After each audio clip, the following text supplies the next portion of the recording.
Yeah. That's it, baby. The Logan Center. Chicago Theater. We had the Chicago Theater. The University of Chicago. University of Chicago. Logan Center. It's I guess I'll say our favorite theater. Performing. We did this will be our third show in 12 years. And time has flown. Crazy. And going back and seeing, you know, all that you've done, and to see where we are, and like, I think it's the important thing, and we always say that we didn't stop. Yeah, I was just thinking that. Like, as we were just talking for, I was just like, man, we still going. Like, we just, from all of the, you know, and I won't even say failures, but things that didn't pan out as we wanted them to. We just kept on going. Even being here, like, our goal, the reason we keep coming here, like, we want to sell this bitch out. Yeah, we just want to have, you know, 500, you know, people in here in this good space, and just kind of see how it feels. You know, to have an audience. Like, anytime anyone shows up, 100 people, we still gonna do our thing. No, the show is the show, and I, you know, you appreciate the people that come, not the people that didn't come. Exactly. So if you bought a ticket, you know, to come see us, whenever it was like, we want to put on the best possible show. But it's something to, when you have 400 or 500 people show up to see you specifically. That's just a different feeling. Yeah. And I think a lot of times, like, I performed at a 2,000 seat casino. People came to see. Can't think of his name. Somebody else. Yeah, but I performed at a 2,000 seat theater, and for people to come see somebody, and it's an amazing feeling. But I have never had that feeling for myself. Right. I've sold out shows, it'd be 100 something people in there, and it's a small space. But for 400 people to say, like, I'm here to see you and I support you, and man, I like, they want to see you win. That's just different. Yeah, because we have both been on the cruise. Yeah, and you know, 1,000 people, but they wasn't there they come for the cruise. We happened to be there, but also they didn't pay no separate fee. Exactly. So it's like, hey, you coming to see me for free. And for the people that are on the cruise, you know, when there's other comics on, we're not working together, like, people come, like, I saw you, and I have to come to all your shows. Exactly. Because you that funny. And that's like a version of it. It is. But for somebody to say, hey, I'm buying a ticket and I'm supporting you on this night. Yeah. And it's not about hype, it's not about marketing, it's not about having a team, it's about, we sold this motherfucker. Exactly. Like, Issac and Evans, we pulled up in our city and we sold out at a beautiful theater. Like, this ain't no bullshit. Right. And I think that's important too, because a good friend of mine, our friend Miji, years ago, he told me, he was like, Mike, sold out is sold out. He's like, people don't know. And when our girls, they was doing this theater, like a one-woman show. Oh, my show sold out. I said, damn, I'm glad I got my ticket. I went there. It was like in somebody's basement. Like, no joke. Yeah. It's like 25 seats, but it was sold out. Yeah. Like, but we didn't want to pull that. It's a lot of smaller theaters we could have had it. Could have did it at a comedy club. But we was like, no, we want people to come to a theater, a nice theater, and a decent size, 400 or 500 people, and like, let's sell that out. And that's the thing that we always try and press upon people. Like you say, it's not a team, right? We're the producers, we're putting the money up, producing, we promoting it, doing all the advertising, and we the performers. Yeah. We are the team. Yeah. You know, and so there's no big marketing firm, you know, we ain't taking in thousands of dollars and putting radio ads, and we want it to be organic in this beginning stage of these things, right? Like, let's do this for those who have been with us over the years, and let's put on a great show for them first. Then we can take it out to the masses. Right. And I feel like, I mean, shout out to all the people, the VIP people that grab their tickets. Y'all grab those tickets so fast at that price point. It's just like, all right, you know, we own something. Yeah. And then it slowed down immediately after that. It's like, oh, shit. Y'all gave us false hope.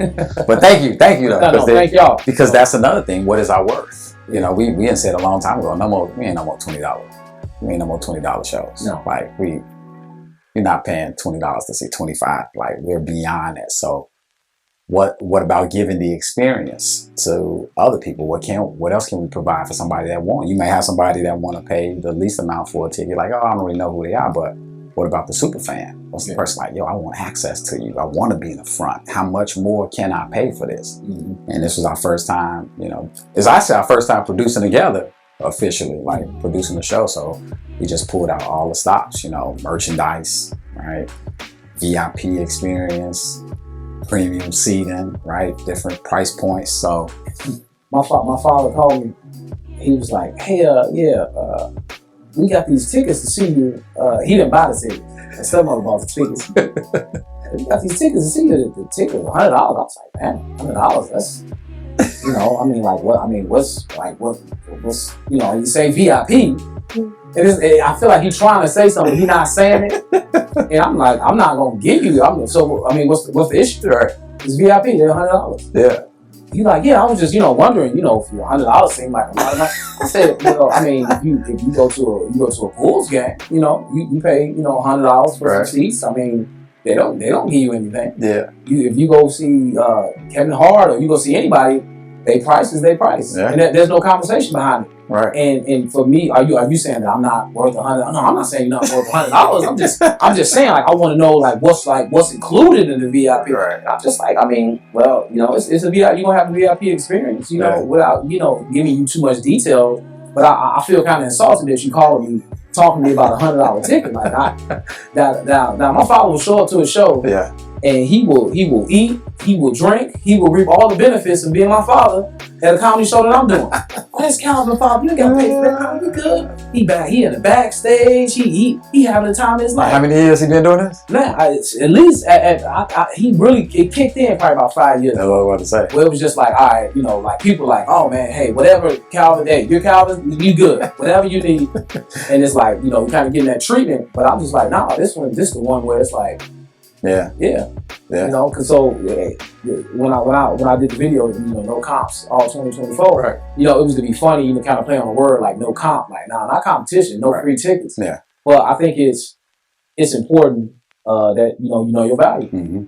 Like, and I feel like early on in my career, everything I did was I want you to come and have a good time at the most cost effective $5 ticket, $10 ticket. And I'm like, I'm doing everything, man. It's gonna be sketches, it's gonna be all this stuff, but it's like now, no, for the you're not paying me for the actual seat. You're paying for the curation of talent that I've developed over the course of 14 years now. So, like, again, when you go see Kevin Hart, it's not like, man, his ticket's this much, or you go see Dave Chappelle, his ticket's this. You go see Beyonce, and I'm not comparing myself to them, but I think, you know, when we talk about 10,000 hours, we put that 10,000 hours in. Right. So we've become masters of what we do. And because it's not on a massive level, like a global or like a huge stage, if you truly rock with me and you've seen this journey that I've been on, and you've been there and be like, oh, I'm proud of you. I saw you on this thing and I saw you doing this, man. You really doing it.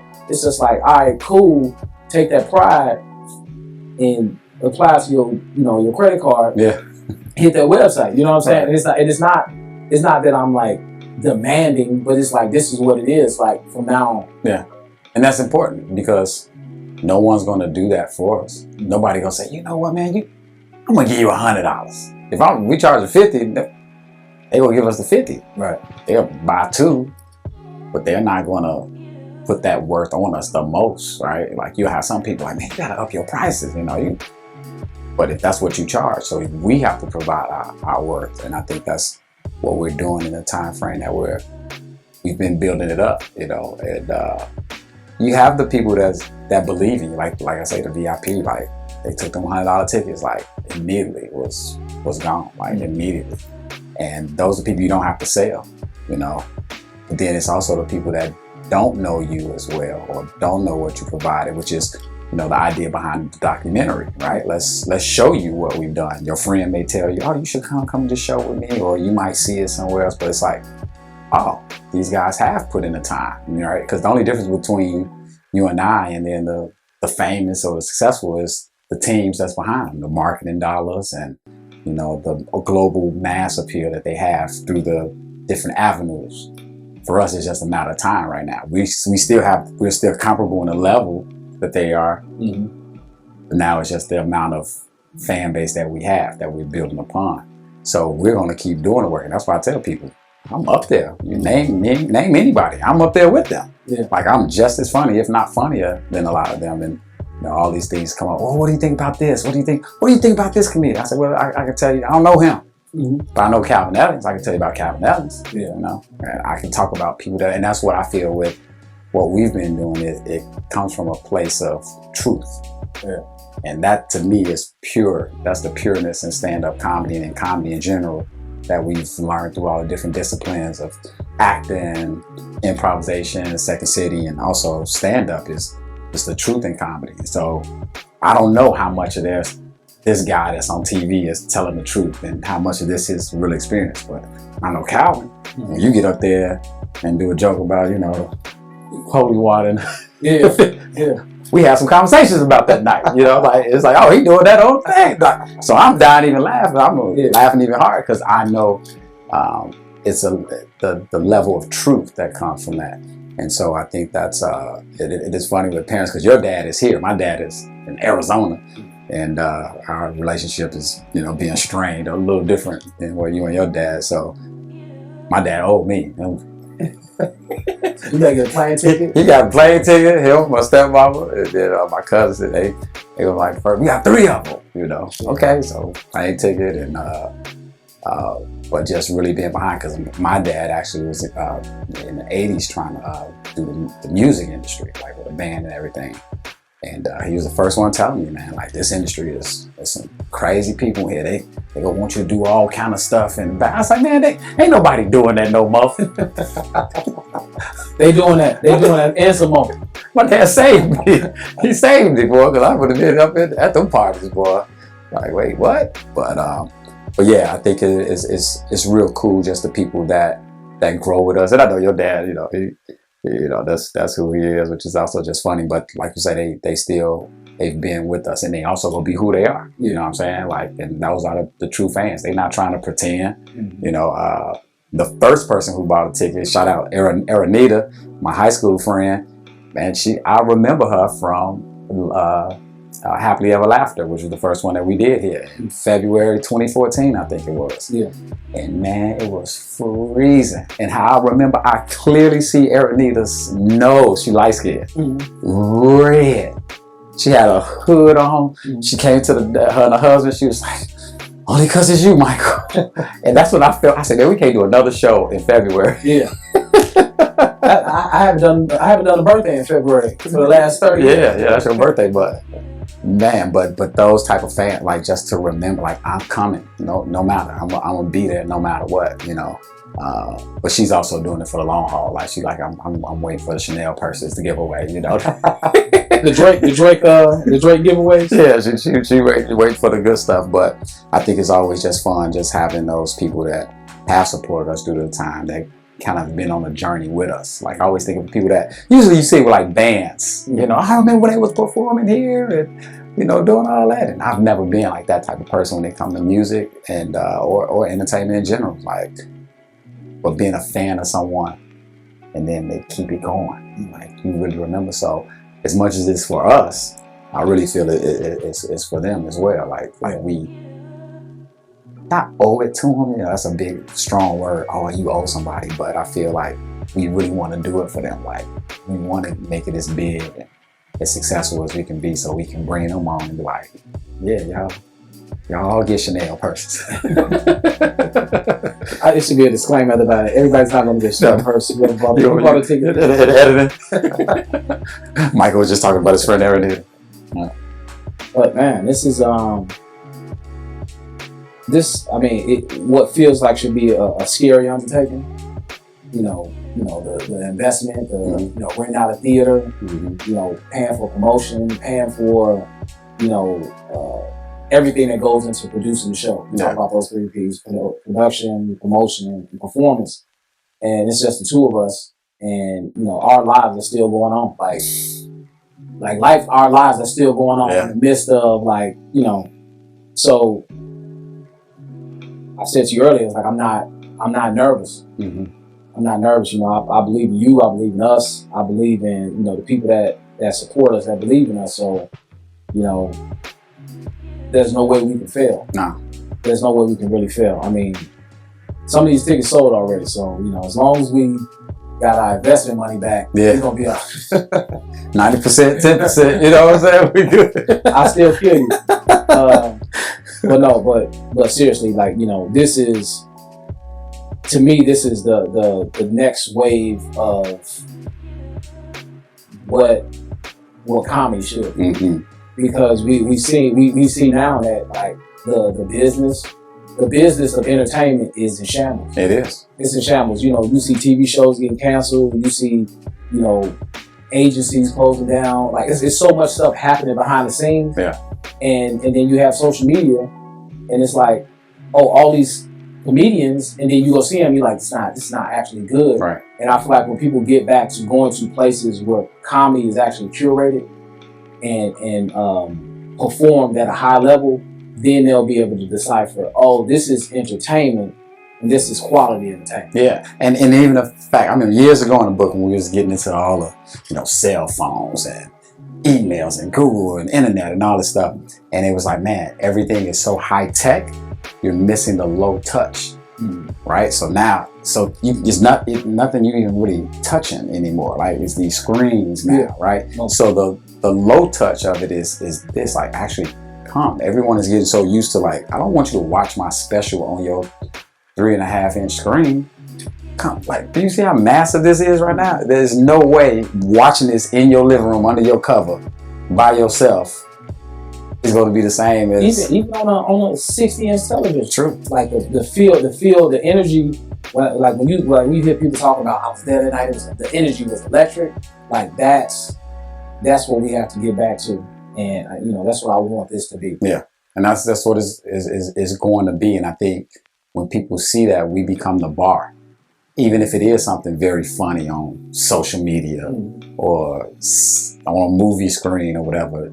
That live experience. It's the same thing we're going to see a play, Hamilton or whatever. Like, can't watch that on the video. Like, and have it like it's like they were there and singing and ran through the audience and stuff. So I think comedy needs to be the same reason why we was like, all right, let's not do a comedy club where it's like a bar and everybody just drinking and ordering and stuff. Like, we want this to be an actual experience. Theater experience with the comedy, you know, where it's just like, man, I was involved in something. So we don't want to get too much away, but I think, but also, like, even just to speak to that, like that feeling of being somewhere, because I mean, I swirl social media all day. I'm not gonna say like I'm like absent of social media. Like, I'm on social media, and it's like the thing that you see on social media as a patron of comedy or just social media, use social media. You see a moment that happened, right? Let's say a comic is riffing on stage and it's like, bam, I gotta go see him. There's a chance that's not gonna happen again. You captured a moment that can't be duplicated or replicated because it was just right there, right? And then the thing with a joke is, once you hear a joke, you can't unhear it. Right. Once you hear that punchline, you can't unhear it. So if you go to the show and you see that same joke, you're like, oh, you did that online and I saw you do that. So it's like those things kind of create a false idea of what the live experience should may be. Yeah. Where it's like, no, I don't want you to see none of my new material. My new material is not online. Yeah. You have to be there and be like, oh my goodness, that's what it's supposed to be. Like if you want the vibe, like, oh man, you know, people showing up and all that, that's cool, but I can't give away the sauce. No, especially for free. And that's what we've come into this time and this age where we all scrolling because it's free, right? Like, I can sit here for hours because that's all entertainment is right? It's the capturing of the mind, the capturing of the attention. If I can capture your attention for this amount of time, I've entertained you, right? You didn't bore you. So if you're sitting here scrolling hundreds of videos all day, that's free entertainment for you. So now you see me for free on social media. I come in, you see me live, pay your money, you're like, I could have stayed at home and see this, right? Because you saw the same thing. The experience might be different, but if you don't know, it's just like that anticipation, like, oh, what they gonna talk about? What's going on? What are they gonna say? But if you already saw it for free on social media, that's what they said back in the day. It was hard for people to cross over from television to film. They said do a George Clooney, I think Denzel, and Jessica, Sex and the City. Your girl, Nah, from Jessica Parker. Jessica. Anyway. Sarah Parker. Yeah, right. We fucking her name up. Jessica. She got three. She got three. It's 3 names. Jessica Sarah Parker. But definitely George Clooney and Denzel did it successfully. Went from TV to film. Mm-hmm. They say it was a big deal because people was used to watching you for free on TV. So now, why would they go to the movies? Why would I pay to see Theo? Why would I pay to see Urkel in the movie? Exactly. Urkel? I see him every Thursday for free. Yeah. So same thing. You know, everybody is getting all this free entertainment, giving it away, not come pay, and at a premium. You know, what $50? I got a park. I gotta do it. So that's why we want our experience. Like, you ain't seen nothing except for the people that have seen us live. You don't know what's coming. So that's the part of the anticipation of it all, where it's like, I'm about to pay for this experience. I don't know what's about to happen, but I know it's something I've never done before. And I think that's part of, you know, getting people out and going from that high tech back down to that low touch of this live experience. Even next to other people, you sharing it. You might look at something online or on your 80-inch television in your room by yourself and may not think it's funny. Mm-hmm. But then you're going, oh, and everybody else. Then you're like, damn, what did I miss? Man, maybe it was just me because everybody else cracking up. Or you can probably think it was that funny, but they dying laughing next to you. Now that gives you a little bit, well, maybe I should laugh a little louder, right? Like we're humans, man. Like we need that, you know, that interaction with each other. It's something to be said about actually going out. Like, I still to this day, but even though it's not popular, I used to love going to the movies. Like a movie going experience. I gotta have a popcorn, I gotta have my drink, and sitting and watching it on this massive screen. It was like the experience of it. And I feel like we've got used to just having access to watch it at home. Yeah. Oh, it's on Disney Plus. It's on Paramount. I just watch it at home. It's like, no, like, and I understand the business and box office and all that, but sitting in a room full of strangers, watching, let's say, fucking Avengers Endgame, and everybody having that, where it's like, like, and you in a room with a bunch of strangers and everybody go crazy when fucking Black Panther walked through, like, oh shit, oh, and you cheering at a movie. You're not gonna do that shit at home. Right. At home is gonna be like, damn, that's great. Yeah. Damn, it's just me. Yeah. It's just me. Yeah. But to be like, it's like, so I think producing a live, you know, of sorts, interactive show where people can really feel like they're part of it, like that was there. And this is, like you said, truly an organic experience. Yeah. It's needed. Yeah, and there's nothing like it. It's nothing like it. I'm excited. I'm excited, man. That's it. April 13th. Be here. Nothing else we can say, man. There's nothing we can say. Nothing else to be said. Nothing else to be said. He's Michael Isaac. Then he's Calvin Evans. We are Isaac and Evans. Let's go from Chicago to the moon.